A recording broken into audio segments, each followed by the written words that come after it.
Okay, good morning everyone. Doc Willie po to, Doc Lisa. Inaayos natin internet natin. Hopefully maging maayos itong telecast natin ngayon at hindi masira ang internet. Yan talaga kailangan ng bansa po natin eh. Sana po sa bansa natin magkaroon ng maayos, mabilis na internet. Kasi pag hindi mabilis ang internet, hindi natin makikita yung mga information, itong mga binibigay natin, diba? Hindi tayo matututo. So yan po ang talagang kailangan din natin ayusin. Doc Lisa? Yes, magandang araw sa inyo. Magtatrabaho na naman tayo buong araw, pero bago tayo magtrabaho, pwede po kayong manood ng Facebook Live ni Doc Willie and Lisa. Yes, ang mga topics natin ngayon ay marami. Unang-una, si Doc Lisa meron siyang papakitang mura at masustansyang pagkain. Tapos, ang topic ko maganda about thyroid problems. Lahat ng problema nyo sa goiter, hyperthyroid, hypothyroid, malaki ang thyroid, malaki ang leeg, walang pera pang operahan. Dami nagtatanong sa akin, anong gagawin? May thyroid silang malaki, hindi maoperahan. Walang libre sa ospital hanggang ngayon, walang blood test na libre, wala silang makuhang libre, gagastos silang malaki. So, bibigyan natin ng tips kung paano maoperahan sa thyroid ng affordable. Tapos, magbibigay tayo ng mga cancer tips, iwas sa cancer, breast tips, breast cancer tips. Tapos sa part 2, meron tayong smoking tips, high blood tips, sakit sa puso tips, at yun ang mga ibibigay natin. Plus cholesterol tips. Tapos ang request lang po namin, pakishare itong video. Pag share nyo to, maraming makakanood. So yun lang ang goal natin, na ma-share nyo para maraming makanood. Doc Lisa? Yes, so sa mga nag-join, maraming salamat po. Si Ray Abacan, nandyan. Joy Adriano, Cristel Salvador, Ronald Reyes, at sa mga mag-tune in pa po. Thank you for sharing. Sige yes, po. Si Okay. Sama natin si Gina. Gina, kamusta ka muna? Yes, Gina, ating camera woman. Yan na si Gina. Ayan, kita ka na, Gina, buong mundo. Kamusta? Sabihin mo. Okay, ang hina ng boses ni Gina. Anong nangyari kay Gina? Okay, yes, Doc Lisa, kayo muna. Sige, pupunta na kami dito ni Gina. Your topic is? Okay. So, andito po tayo sa ating Facebook Live at binabati ko po si Connie Garcia from Canada. So, lagi po naka-tune in at ang kanyang mga kaibigan. Okay, ang una ko pong topic kasi nagustuhan ni Doc Willie yung lettuce, about the lettuce. So, nagulat siya, okay pala ang lettuce sa Kastila. Kaya pala ang tawag natin sa Tagalog, lechugas. Kasi Spanish pala, lechugas. So, doon natin nakuha yung pangalan na yon. So, ang lechugas, ito po yan. Yan. Kulay green. Pwede din po itong magkulay purple or parang mapula-pula. Lechugas pa rin yung yun. So, ito, maganda po ang dahon ng lechugas. Yan, yan. Pwede natin kainin palagi. Bakit? Kasi, itong dahon na to, napakarami niyang protina. So, nakakagulat. Isip natin, gulay, carbohydrates. Hindi eh. Protina na galing sa halaman. So, healthy po yun kasi protein from plants. So, pwede po natin kainin ng marami. Marami din po itong vitamin A, tapos vitamin B, folates, marami yan sa bagay sa mga magdadalang tao. Vitamin C, minerals, potassium, magnesium, zinc. So, kung kailangan nyo yan, tapos dahil gulay to, fiber din. Tapos ang nakakataka dito, nakakakalma ang lechugas. So, ibig sabihin nakakakalma, mas maantok kayo, mas mawala yung stress nyo. So, pwede nyo itong kainin as salad sa gabi para mas makatulog kayo. Pwede po natin kainin ng as a salad. Pwede rin po itong iluto, steam lang or igisa konti, lagyan ng bawang. Okay din po yun. So, maganda po ito sa insomnia. Tapos, before a meal, maganda siya kasi maganda din siya sa ating tiyan o sa ating bituka, lalo na dun sa mga constipated o yung nagtitibi.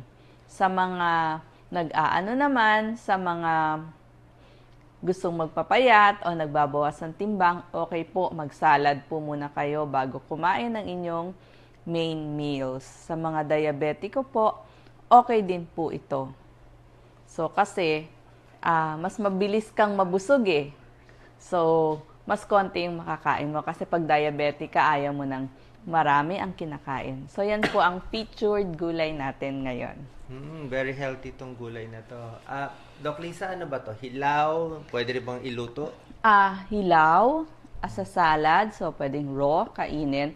Pwede rin po itong iluto. Konting init lang, lalagyan lang ng konting broth o yung konting sabaw, tapos may bawang. Ganyan Yes, po nila okay. niluluto yan. So, pamparelax ang lettuce. Tsaka maganda to sa tiyan. Kita mo, very fibrous. Talagang maganda yan sa tiyan. Pag dumi nyo, maganda, solid ang dumi nyo.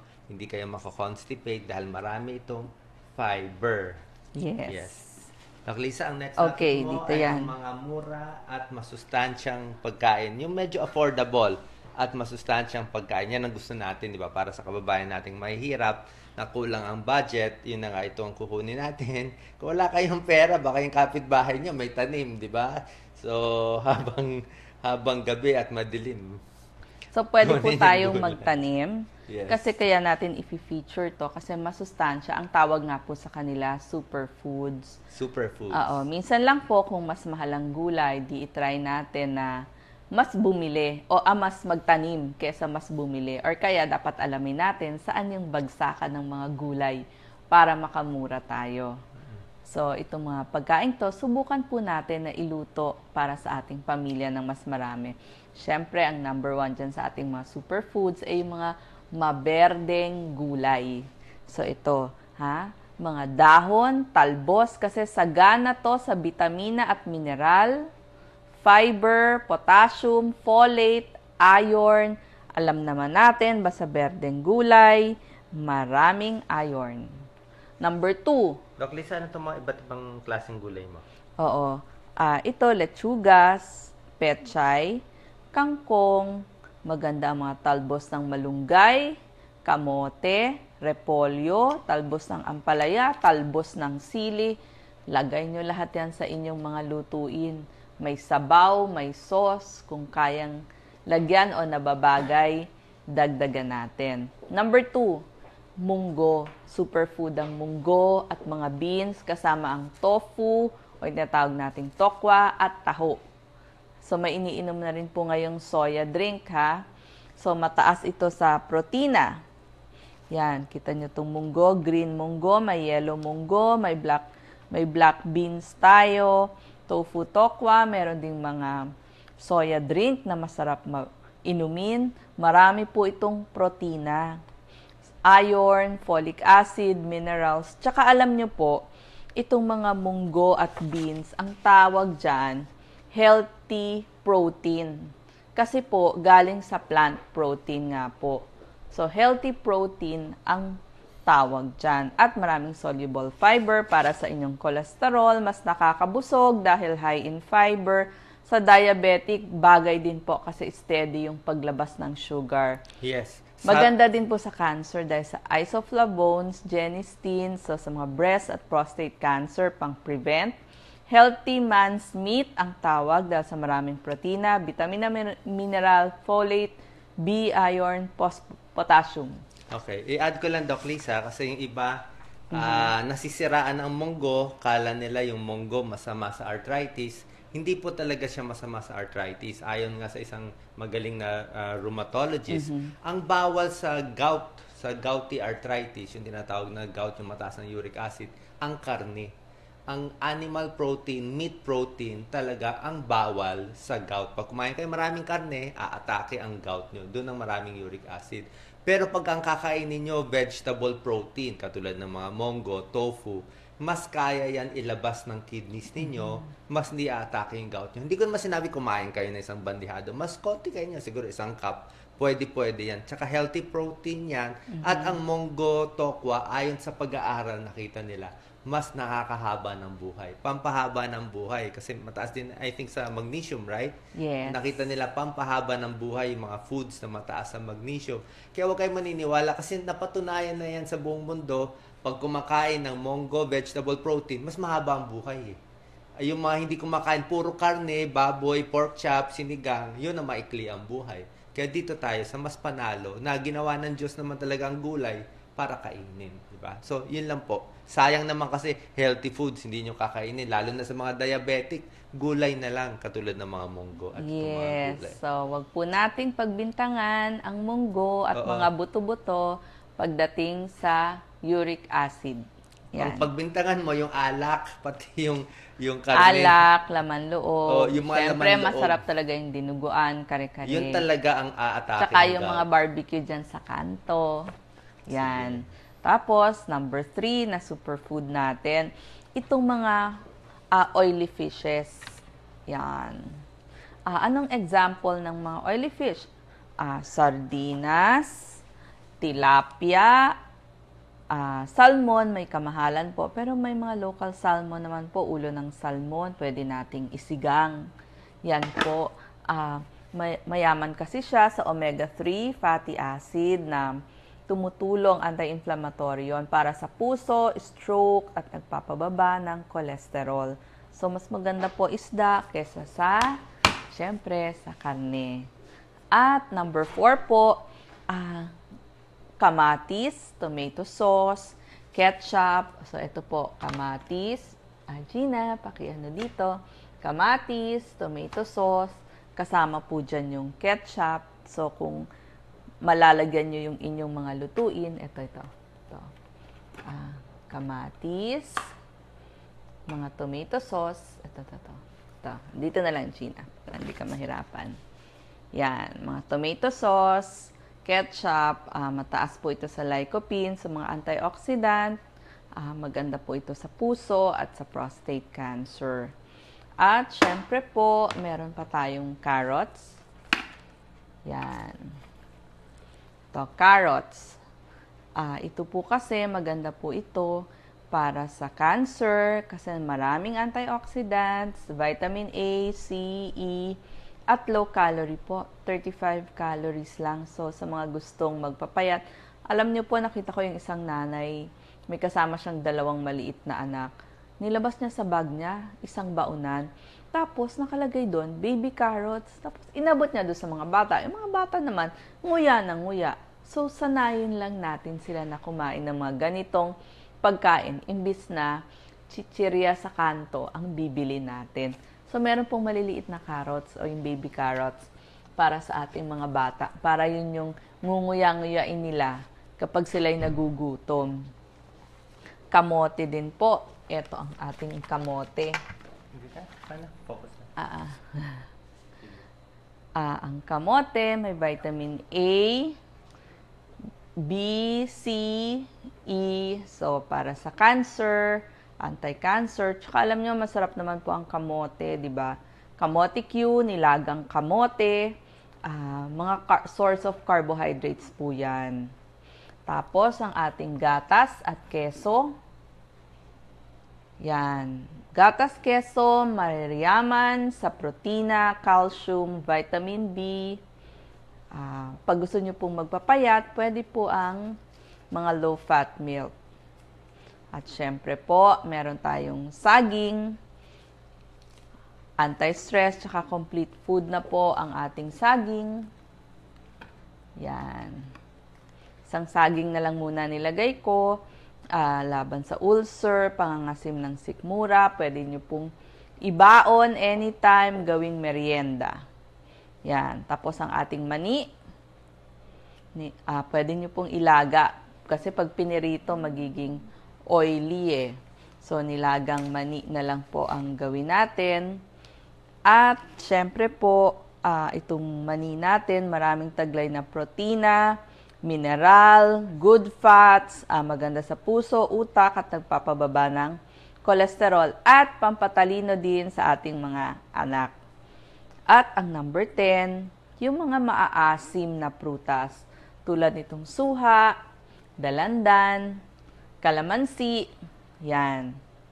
Masustansya, vitamin C, anti-cancer po, antioxidant, at panlaban sa mga sakit, nagpapataas ng immunity, katulad ng mga sipon, hika, arthritis. Kailangan po natin yan.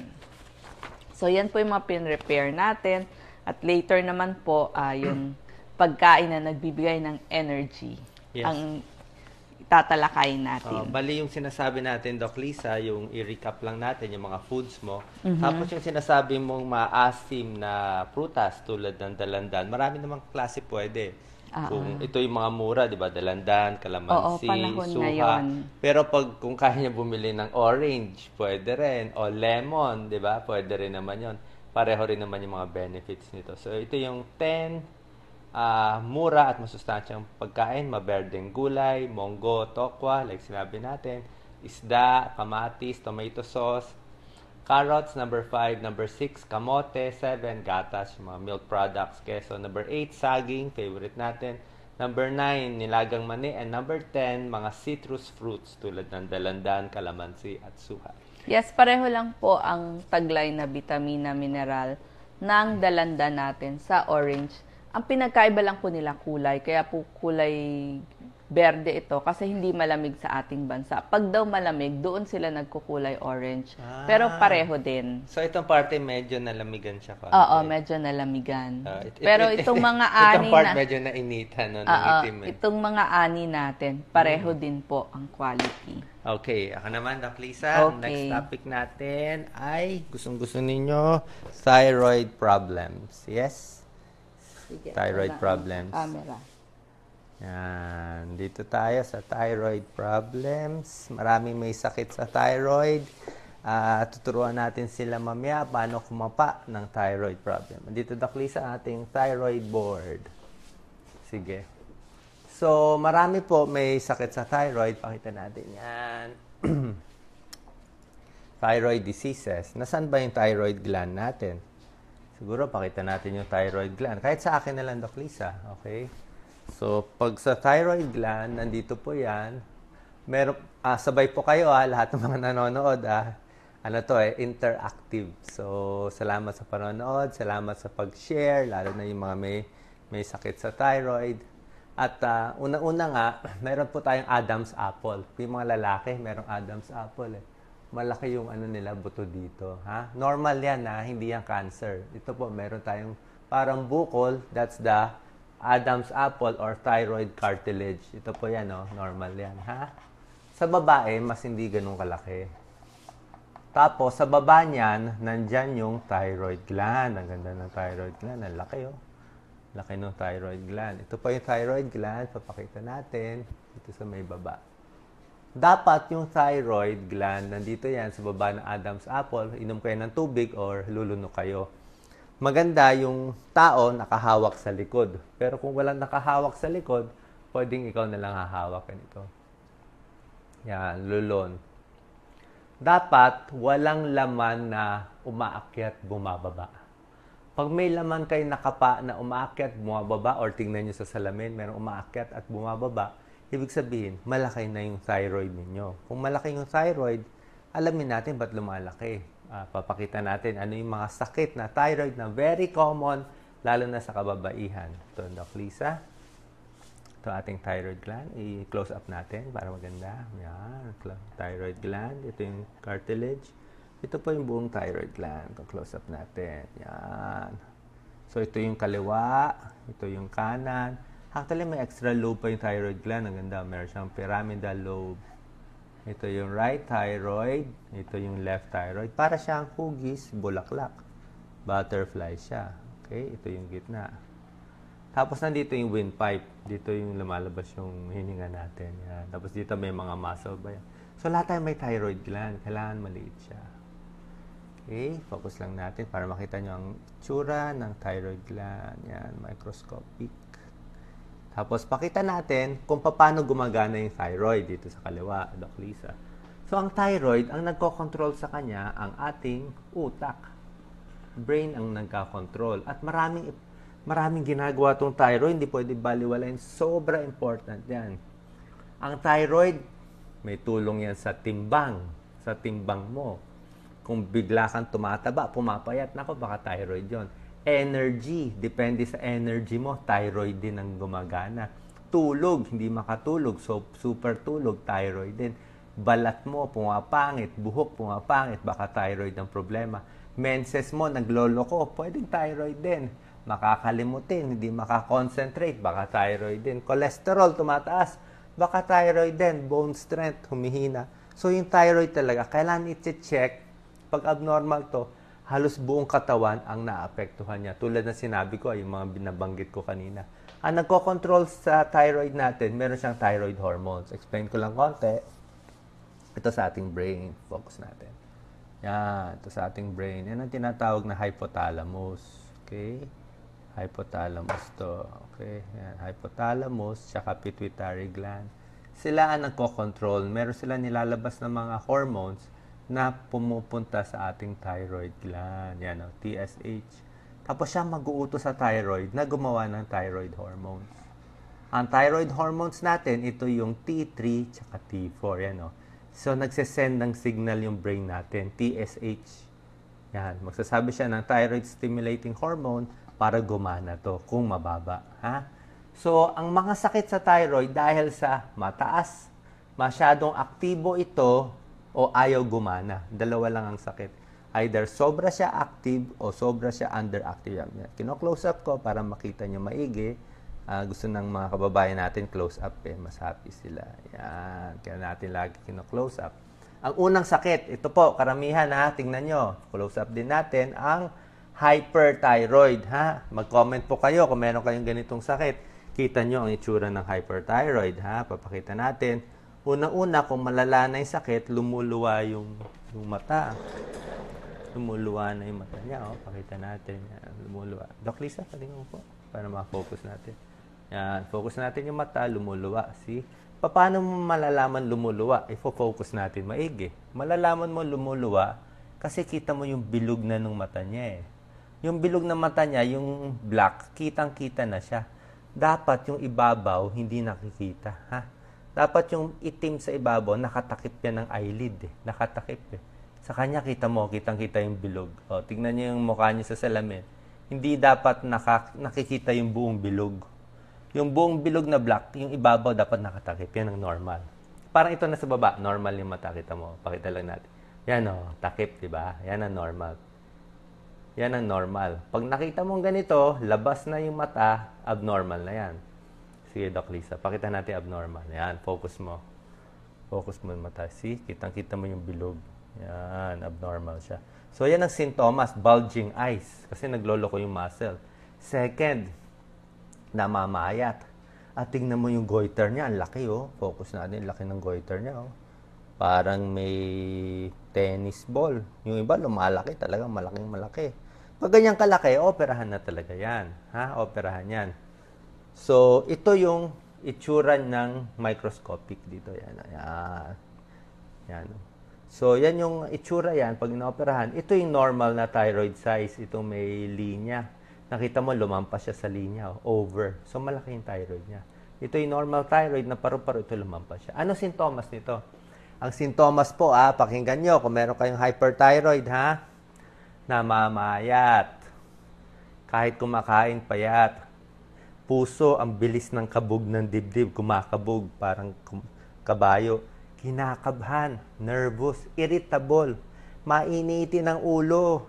Pag mainit ang ulo, pa-check mo yung thyroid ni Mrs. Baka hyperthyroid lang. Sweating, laging init na init. Kahit naka-aircon, init na init. Bakit naiinitan? Hyperactive. Nagloloko yung pagdumi, nagtatae, lumalaki yung goiter. Kitang-kita mo yan, Kapangkapayan, nangihina, muscle sumihina, hindi makatulog, at minsan hirap lumulon. Yan ang hyperthyroid. Ano mga causes nito? Okay, ako naman, Doc Lisa, focus mo. Ang mga causes ng hyperthyroid, ito yung tinatawag natin Graves' disease. Ibig sabihin, autoimmune disease siya. Ibig sabihin, minsan na yung katawan natin nagkakamali, hindi natin alam anong cause. Parang yung katawan natin, sinisira yung thyroid. Sinisira niya. Dahil sinisira, nagkakaroon ng Graves' disease, lumalala.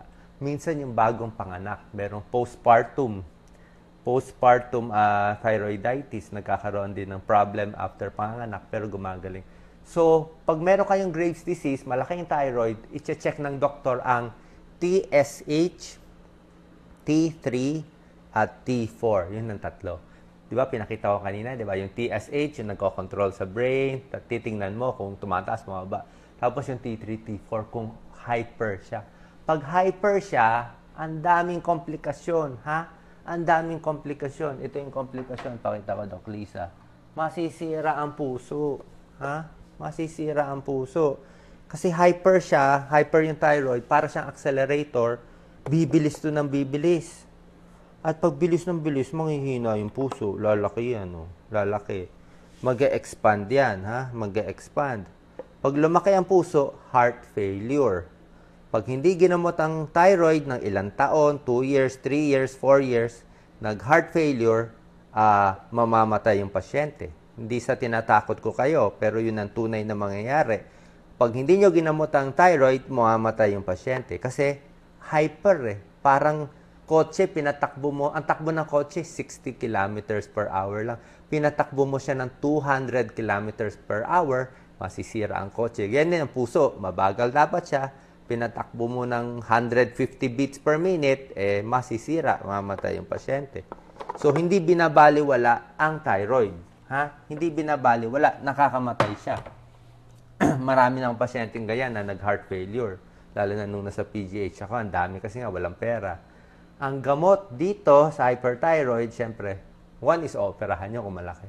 Pero may gamot na binibigay, di ba, Doc Lisa, binibigay natin ng mga methimazole, PTU, brand name, mga Tapasol, Tapdin, PT. Hindi. Yung Tyrax, iba yun, pang hypothyroid yun eh. So, PTU, methimazole, yan yung pampakontrol. Magkano? Ayan ang goal natin sa Pilipinas. Ang presyo kasi ng methimazole, 20 mg, is 22 pesos. Kaya lahat ng pasyente sa medical mission, Doc Willie, wala ako pambili. So, bibigyan mo ng pera, bigyan mo ng 200 pesos, makakabili siya ng mga 1 linggo, 2 linggo, ganun eh. So, lahat ng may thyroid, na hyperthyroid, wala tayong choice. Kahit umutang kayo, humingi kayo ng pera, wala talagang kailangan. Kahit di mo na kayo kumain, kailangan nyo yung gamot eh, para makontrol. Kundi sisirain niya yung buong katawan. Kayong nabigyan ng Tapasol, Tapdin, PTU, wag niyong ititigil kasi lalaki ang puso at mamamatay yung pasyente. Ha? Kung gusto niyo mabuhay, bilhin natin 22 pesos. Ano matutulong natin dapat? Dapat ang gobyerno, yan ang goal ko eh. If ever makaroon talaga ng pwesto sa gobyerno, number 1, ibababa natin yung presyo ng gamot. Lalo na yung methimazole. Yan 22 pesos, medyo mahal eh. Dapat at least mababa natin ng mga 10 pesos man lang. Meron tayong generic na 10 pesos sa thyroid, pwede na pag-ipunan ng kababayan natin. Sa 22, masyado mabigat eh. 660 pesos a month, hindi nila kaya. So yan, para talagang gusto natin makatulong, dapat ibaba yung presyo. Kasi luma na itong mga gamot na to. Cheaper meds, yan ang sikreto para magkasya yung pera natin. That's one. So tandaan nyo, tuloy-tuloy ha. Tapos, meron ding mga operations ha. Mamaya papakita ko. Kasi kung ganito nakalaki, Doc Lisa, operahan na talaga natin. Wala nang choice eh. Yan. Salamat sa lahat ng nanonood, sa lahat na nag-share. Thank you very much. Para mapanood ng ating kababayan. Yun lang po hinihingi natin. I-share nyo para mapanood tayo. Second naman, problem. Hypothyroid. Yan. May taong hypo. Kita mo ha. Ang hypo, kabaliktaran. Yan. Yun mo, Doc Lisa. Yan. Maga ang muka. Diba? Hindi malaki yung mata. Medyo yung thyroid, hindi malaki, pero puffy eyes, dry face. Kulang ka sa thyroid hormones. Kulang. Yan ha. Sira yung buhok. Ang pangit ng buhok. Oh, Doc Lisa, tikwas-tikwas. Parang buhok mo, tikwas-tikwas. Tingnan mo yung thyroid niya. Maliit to. Maliit. Pakita mo yung thyroid niya. Yan. Maliit ang size eh. Yan, no? Mas maliit siya sa sukat eh. Yan. Hypothyroid. Ang cause ng hypothyroid, ganun din. Autoimmune disease, sinisira yung thyroid. At dahil dito, merong tinatawag na chronic thyroiditis, humihina. Yan. Paano malalaman? I-check mo rin yung T3, T4, TSH. Pag T3, T4 mababa, hypothyroid. Ang gamot niyan, pabaliktad. bibigyan mo ng thyroid hormones, pampalakas nitong, tinuturo ko, pampalakas nito. So, bibigyan mo ng thyroid hormones, ito yung L-troxin, yung mga Thyrox o mga L-troxin. Yan ang mga pampataas na bibigay natin. Ano ang sintomas ng hypothyroid? Kayong nakikinig, OFW, sa abroad, baka hypothyroid kayo, baka hyperthyroid kayo. Bukas pa lang, next week, magpa-check kayo. Sabi ni Doc Willie, magpa-check kayo ng TSH, T4, T3. Pag abnormal, makikita nyo normal na level. Pag abnormal, pumunta agad sa endocrinologist. Endocrinologist, aayusin kayo para maging normal ang katawan ninyo, magandang tulog ninyo, hahaba ang buhay ninyo, at hindi mamamatay ng maaga. Yun ang ayaw natin. Kasi pag hindi ito ginamot, namamatay ng maaga. So ano ang symptoms ng hypo or underactive thyroid? Nang una, pabaliktad naman siya. Increased sensitivity to cold. Okay? Ito yung isa init na init, ito naman nilalamig. Sa hyperthyroid, nagtatay, ito naman constipated. Ang balat niya, rough ang balat. Dry skin. Yung boses, lumalaki, lumalalim. Yan. Malalim ang boses ng hypothyroid. Nadidepress. Ang regla, malakas. Malakas ang regla ng hyperthyroid. Tingling sensation, may nararamdaman sa kamay na nangingimay-ngimay, laging inaantok at tumataba nang hindi natin alam baka hypothyroid. Okay? Ispan ko lang konti yung mga symptoms ng hypothyroid para matandaan ninyo. Yes, ako na, Doc Lisa. Pan natin konti. Ito, hypothyroid to, Yan, basahin nyo, hypothyroid yan. Hypothyroid. Yan, depression, sleepiness, weight gain. Kabaliktaran to ng hyperthyroid, Yung hyperthyroid, papakita ko yung kanina. Ito naman, yung mga pinapawisan, diba? Pabaliktad naman yun. Okay? At last na pag-uusapan natin, Doc Lisa, pakihawak, ay ang thyroid nodule, bukol sa thyroid. Mga bukol sa thyroid. Marami yan, di ba? Mararamdaman yan. Uy, parang may bukol May bukol siya. So, ito na sa kaliwa, mga benign yan. Benign, hindi siya malala. Mga benign. Tapos dito naman sa kabila, thyroid cancer. Okay? Very common itong mga thyroid nodule. Pero yung thyroid nodule, hindi siya dapat cancerous Pero pag thyroid cancer, ang good news dito, kahit thyroid cancer, siyempre binabiopsy siya, inu-ultrasound, base sa tulong na inyong doktor, at na-ooperahan to, gumagaling ang pasyente. Thyroid cancer, mabait na cancer kasi matagal siya. Matagal bago lumala ang thyroid cancer. So, ano mga sintomas ng mga nodule natin? Explain ko lang. Ito mga nodule, Ito mga nodule. Okay, pakita natin itong mga thyroid cancer at babasahin ni Doc Lisa ang symptoms ng mga thyroid nodule. Anong nararamdaman nila or thyroid cancer? Doc Lisa? Oo. So, meron kayong makakapa na bukol-bukol sa harapan ng inyong leeg. Tapos, parang masikip dun sa inyong lalamunan. Nag-uubo. Kasi nga, medyo nai-irritate na. Hoarseness o yung pagkawala o pamamalat ng boses. Swollen lymph node dun sa neck. So, mapapansin nyo, dun sa leeg nyo, magkakaroon ng mga bukol-bukol din. So, ang tawag natin dyan, lymph nodes. Tapos, masakit lumunok. Masakit sa throat, masakit sa neck, hanggang minsan parang umaabot na dun sa inyong ears. Okay. So, yung mga symptoms, Doc Lisa, ako naman. So, ngayon po, ang question, baka matulungan mo rin ako, Doc Lisa. Maraming walang pera, meron silang ganitong problema So, unang-una, actually, si Jessa, yung kasambahay namin, kung kilala nyo, meron siyang hyperthyroid, malaking goiter niya. And actually, hindi pala hyperthyroid, thyroid cancer siya. Thyroid cancer, malaki, pinaoperahan namin. Ang nagastos namin para sa kanya, around 20,000. Mga ganun ang magagastos din ninyo sa gobyernong ospital. May free na ba ngayon? Wala pang free tayo ngayon. May free by the end of the year? Tingin ko hindi kakayanin. Kung gugustuhin talaga ng gobyerno, pwede. Yan talagang goal ko. Lagi ko pa sinasabi noon, di ba? GOAL, operation.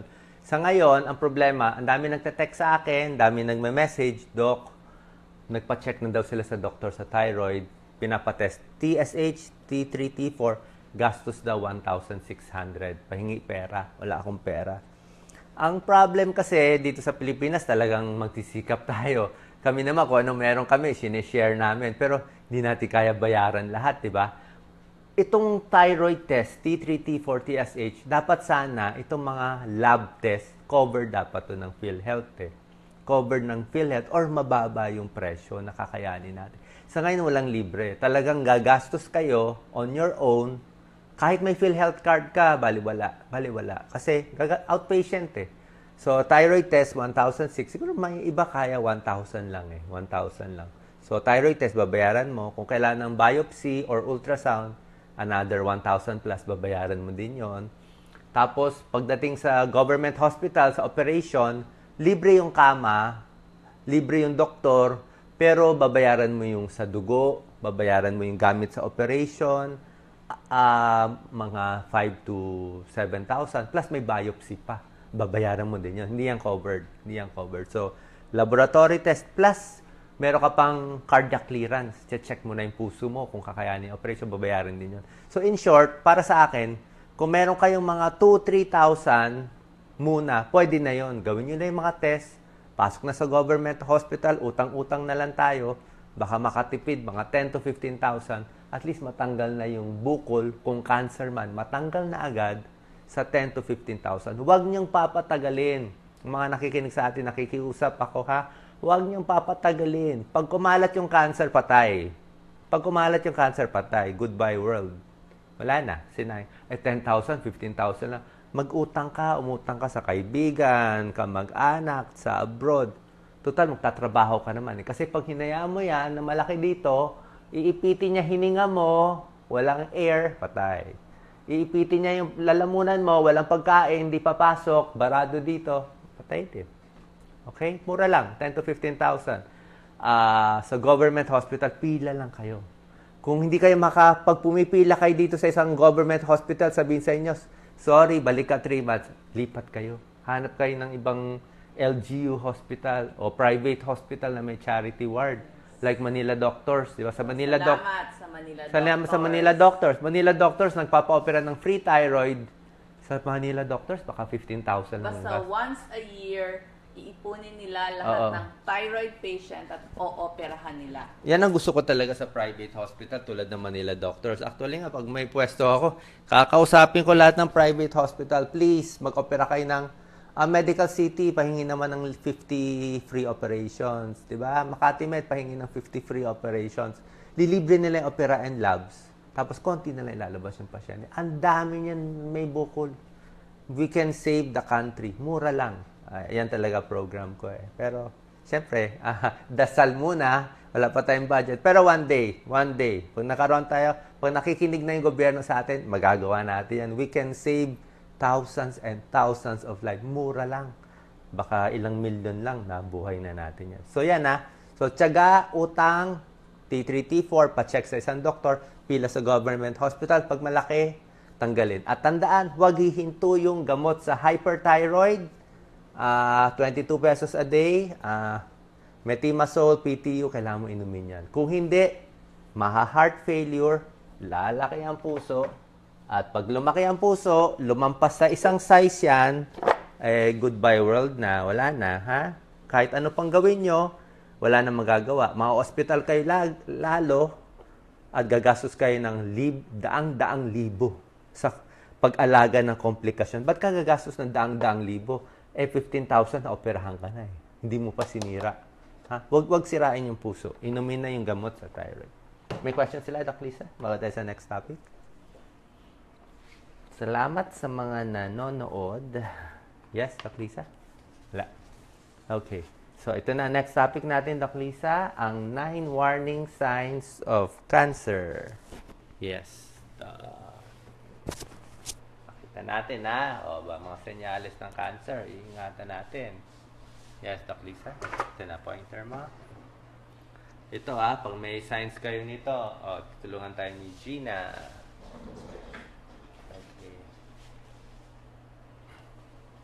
Yes, Doc Lisa, your life. Yes, oo. Ito po ang paalala ng Philippine Society of Oncologists at Philippine Cancer Society. So, 9 na palatandaan ng cancer. So, wag pong babaliwalain, tandaan pong mabuti. Ito po, napakarami. Mapapansin nyo, pagbabago sa pagdumi o pag-ihi. So, pagdumi nyo, una nyong makikita, merong dugo sa inyong pagdumi sa banyo.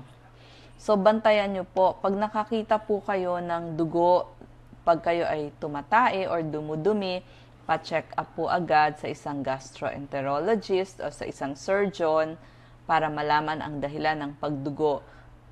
Sana po sa puwitan lang, pero para makasigurado, pa-check up po tayo. Doon naman po sa mga umiihi, ingat din po pag nakakita kayo ng maraming dugo sa inyong iniihi.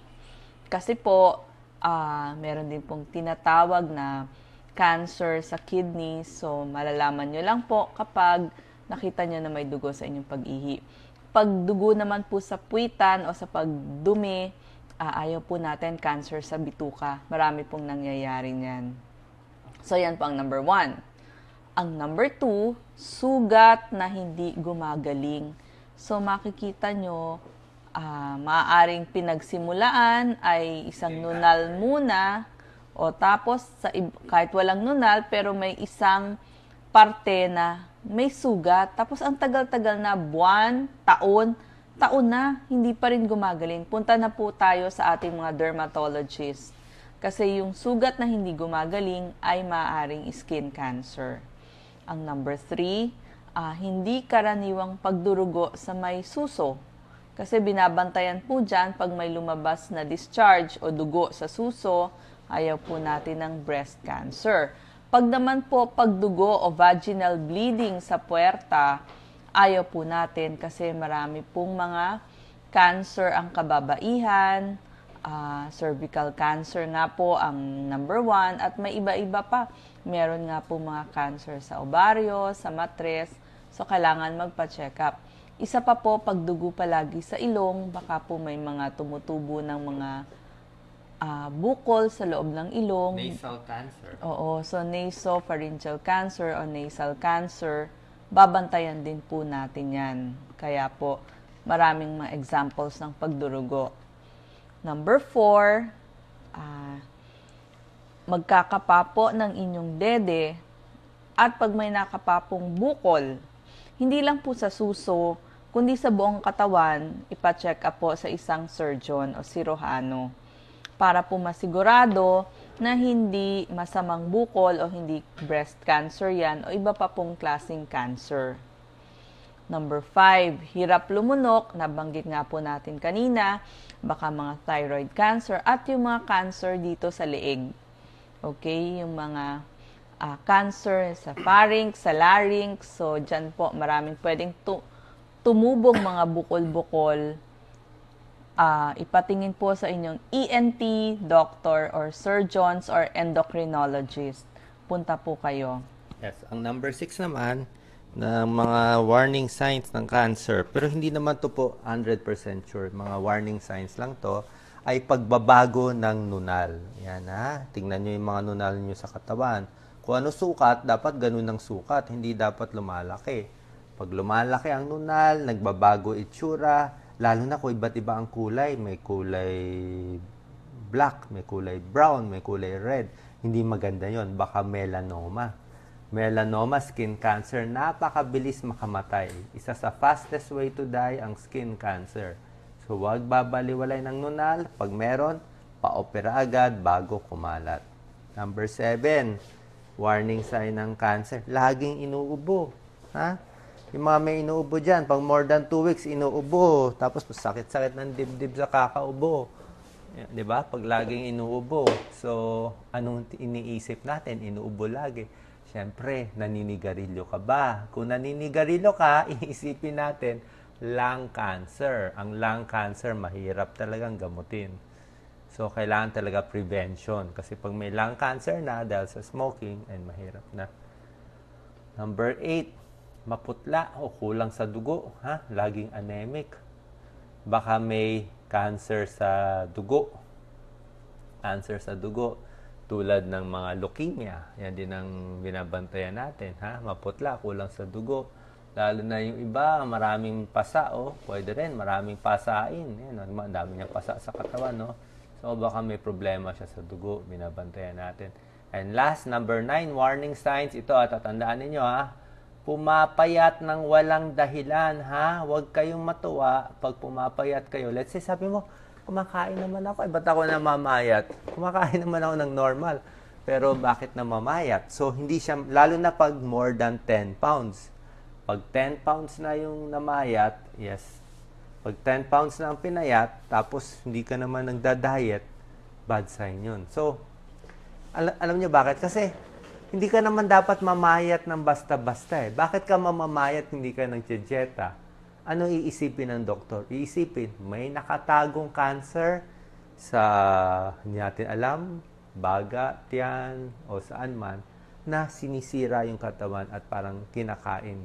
Kaya yun ang cause. So, re-recap ko lang kung meron kayo nitong 9 warning signs, gusto natin matulungan ng bayan, magpapa-check up lang kayo. Kung walang pera, di utang na lang muna. Utang, isang check up tayo sa hospital.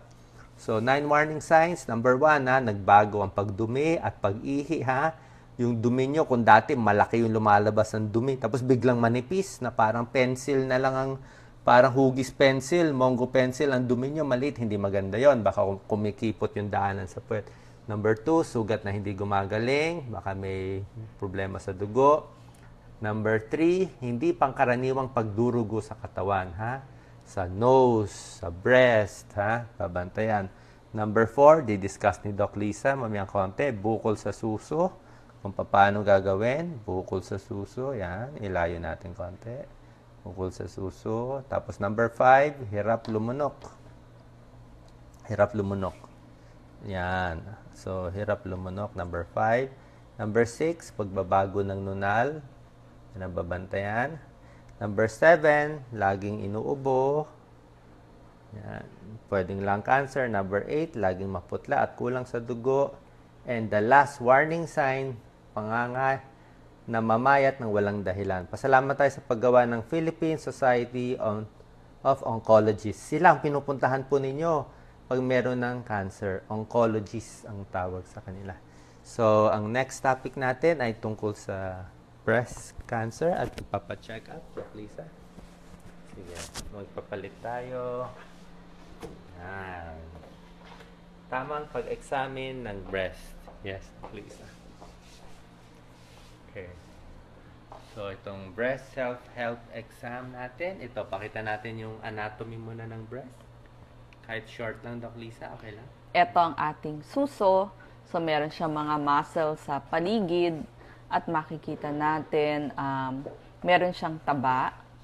So, may taba muna. At dito po, sa mga ducts na ito, dyan po, ito ang gumagawa ng milk o gatas kapag buntis. So, kailangan po self-breast examination tayo 1 linggo pagkatapos ng ating menstruation o regla para po malaman kung merong bagong tumubo sa ating suso, lalo na kapag kayo ay may lahi ng breast cancer. So, ang suso natin, sadyang may bukol-bukol dahil nga po dito sa mga ducts na ito, yung gumagawa ng milk. So, ano ang unang gagawin bago maligo? So ito self-breast examination, kada buwan, 1 linggo pagkatapos ng inyong pagregla. Humarap sa salamin, tignan kung pareho ang inyong breast. Minsan, hindi naman talaga perfect na magsinlaki. Pero at least, malalaman ninyo kung buwan-buwan tinitignan ninyo, bigla bang lumaki yung isa, yung mga biglang paglaki o talagang pansin na mas malaki na yung isa kumpara doon sa kabila. Ayaw natin mangyari, i-check din po yung nipple kung may discharge o may pagdurugo na nangyayari. Number 2, ilagay naman po ang inyong kamay dito sa inyong bewang at medyo iharap yung inyong dibdib para makita nyo, makapanin nyo pag medyo nilin forward ninyo. Tapos po, kapag kaliwang suso, gamitin po ang kanang kamay. at kakapain. Ganito po ang pagkapa. Una, pabilog. Simula sa utong o nipple, paikot, paikot, paikot. Hanggang kilikili po yan hindi lang po doon sa breast. Hanggang doon sa may dibdib. Tapos, simula ulit. Yung pangalawa naman, simula ulit doon sa labas, papunta doon sa nipple o sa utong. So, lahat ng parte. At pangatlo, diretsong mga linya. Simula sa gilid, papunta sa gitna, hanggang sa kabilang gilid.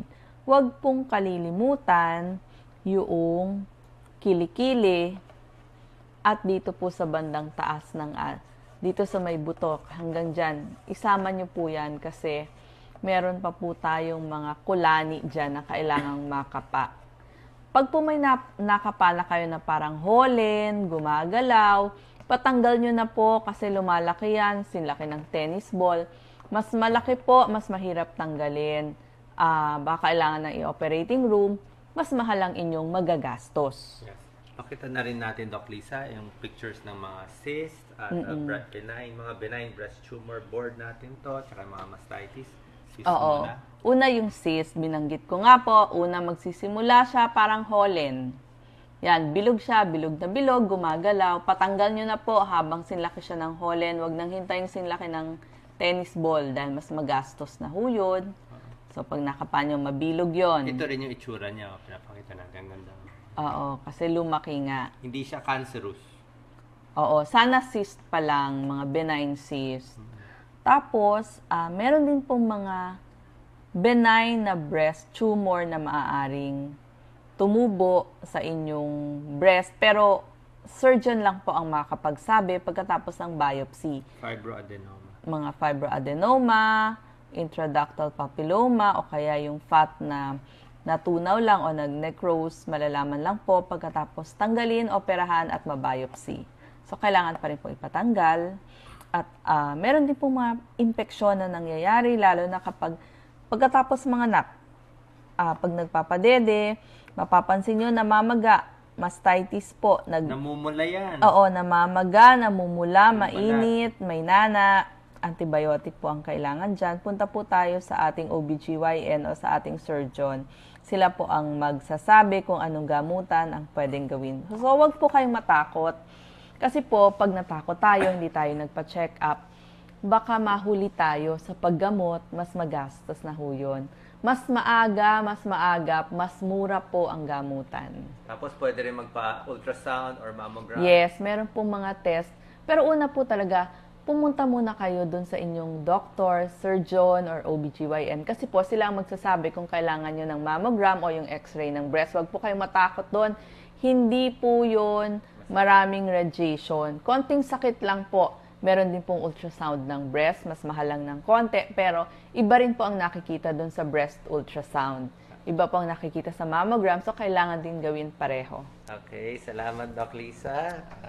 Ako naman ang cameraman mo. Hindi, ako na.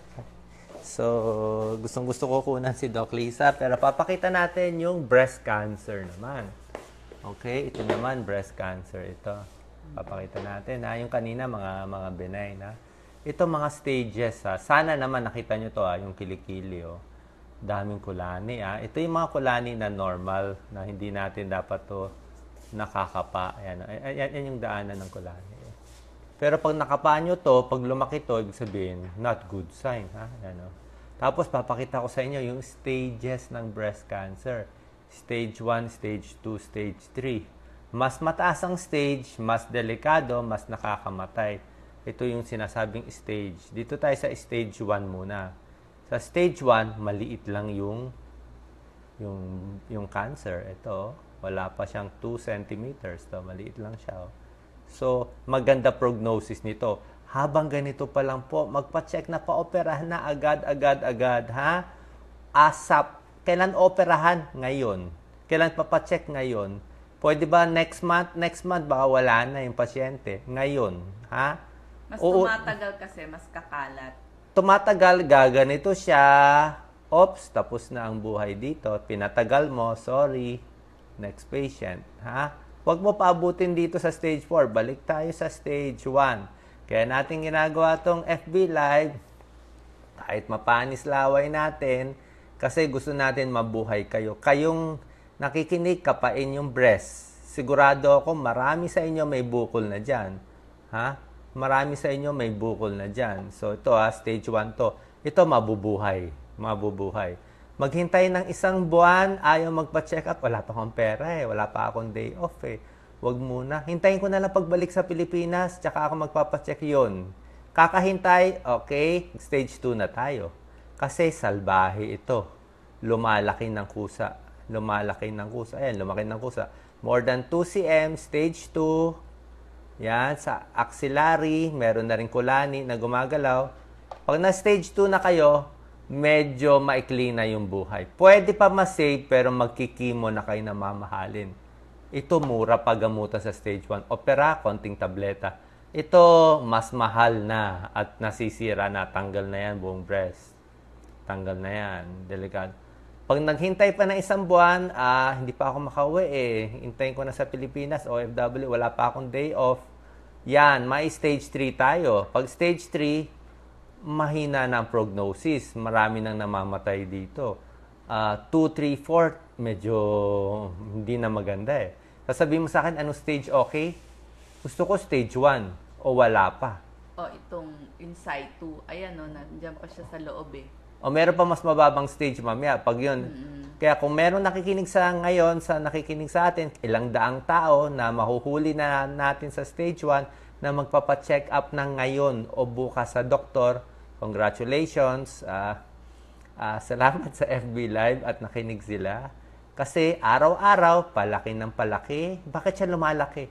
Cancer siya ba't gusto niya lumaki? Salbahe siya Salbahe yung cancer Stage 3 na. Laki na ng bukol. 5 centimeters na. Kinakain na yung breast. Kinakain na. At kumalat na sa kilikili. Kita mo yung kilikili niya, nagkaroon na, Doc Lisa, ng nangitim na. Kumalat na. Pag nasa breast pa kasi, ganito po kasimple yan Pag yung cancer nasa breast, tanggalin lang ang breast, tapos na usapan. Pag kumalat sa kilikili, paano mo tatanggalin yung kamay? Hindi mo tatanggal yung kamay. Pag stage 4 na, kumalat na sa baga, kumalat na sa utak, paano mo tatanggalin yung baga? Paano mo tatanggalin yung ulo ng tao? Hindi mo na matatanggal. So, hindi na maoperahan to.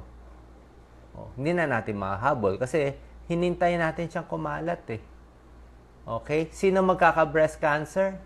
Hindi mo masasabi Walang mga walang mga signs Ang gusto na pinapakita ni Doc Lisa kanina na maganda, in situ pa lang Nandiyan pa sa loob. Meron pa lang in situ stage ductal carcinoma. Ito pinakaswerte, hindi pa lumalabas, nandun pa siya, nakatago pa. Ito kasi most common yung ductal carcinoma. Cute pa siya, cute. Pero kapag lumabas na, nako, lumabas na yan. Paglabas na, ibang stage na po yun, kaya mas mahirap na ang chemotherapy at radiotherapy. Ito makikita sa mammogram huwag kayong matatakot. Pag nagpa-x-ray kayo, ito makita.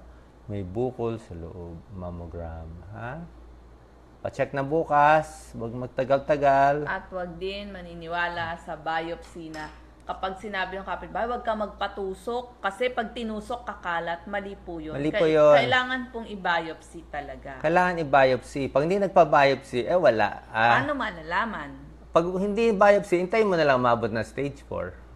Diba? Bakit naman kami magsisinungaling sa inyo? Hindi naman kami sumisingil sa inyo. Libre naman to lahat. Gusto lang natin na mabuhay kayo. Doc Lisa, mo. So, yan i-convince ko lang sila. Yung mga matitigas na ulo, please, please. Bawat araw mahalaga. Naglalakad lang ako dito sa bahay namin noong isang araw. May nakita ko. Dala-dala daw niya yung bukol niya. 2 years na. Anong 2 years na? Sabi ko, ako na bahala sa'yo. Gagastusan na kita. Bigyan kita 20,000, tanggalin na natin yan. Pag tinanggal natin, natanggal na, naoperahan na. Pero kailangan niya mag-chemo Parang stage 3 siya, Lisa. Stage 3. Tsaka sa laki ng bukol ng pasyente ko, hindi na masara yung breast. Yung balat, nagkulang na ng balat. Natanggal yung bukol, yung balat hindi na maisara. Kaya, sumikip na kaganon na siya. Huwag papalakihin ang bukol. Marami sa inyo may bukol. Kilala ko kayo, nakikita ko kayo, nanonood tayo FB Live, you're watching me. wala kayong pera, hindi mahalaga pera. Huwag mo itago kay mister. Maghahanap lang si mister ng iba. Huwag mo itago sa magulang mo. Diba, kailangan malaman mo. Kasi pag matigas ang ulo mo, ayaw mong gumastos magulang mo, ayaw mong malungkot yung asawa mo, malungkot yung anak mo, mas malaki gagastusin pag pinakalat mo yan. Kasi hindi ka naman nila hahayaang mamatay basta-basta eh. Gagastos din sila for you eh. Kaya ikaw na may sakit, ikaw na may katawan, huwag matigas ang ulo.